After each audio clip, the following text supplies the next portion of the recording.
1920 నుంచి ఇప్పటి వరకు దాదాపు 104 సంవత్సరాల అద్భుతమైనటువంటి చరిత్ర కలిగినటువంటి industry direct selling. It is not the fake industry and it is not the business of selling A soap, it is the business of giving a hope.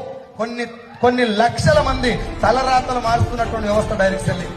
ఒక ధనవంతుడు డబ్బు సంపాదించడానికి కొన్ని లక్షల మార్గాలు ఉన్నాయి, కానీ ఇయ్యాల తలుచుకున్న సైకిల్ మీద తిరిగేటోడు కూడా బెంచ్ కార్లో తిరిగే అవకాశం ఒక డైరెక్ట్ సెల్లింగ్ లోనే ఉంది. అది నేను ఘంటాపదంగా చెప్తా. కాకపోతే ఈ ఇండస్ట్రీ బేస్ లైన్ ఏంటిది? ఎందుకు ప్రపంచవ్యాప్తంగా ఒక ఐఏఎస్ ఆఫీసర్ కూడా ఉద్యోగాన్ని రిజైన్ చేసి వచ్చిండు? ఎందుకు ప్రపంచవ్యాప్తంగా ఆయమ్మ దగ్గర నుంచి మొదలు పెడితే ఇళ్లలో పనిచేసే పని మనిషి కూడా ₹1,00,000 వచ్చే అవకాశం ఇలా ఎట్లా ఉన్నది?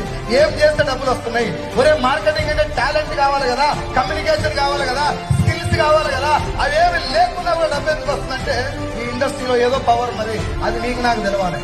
Yes or no? So direct selling అంటే ఏంటిది అని చెప్పే ముందు డైరెక్ట్ సెల్లింగ్ గురించి ఒక్క లైన్ సార్. ఏపీలో, తెలంగాణలో, ప్రపంచ వ్యాప్తంగా భారతదేశంలో డైరెక్ట్ సెల్లింగ్ ఇండస్ట్రీకి లీగాలిటీ ఉంది, చట్టం ఉంది. ఇది ఫేక్ ఇండస్ట్రీ కాదు. ఈ ఇండస్ట్రీలో ఫేక్ కంపెనీలు ఉన్నాయి. Yes or no?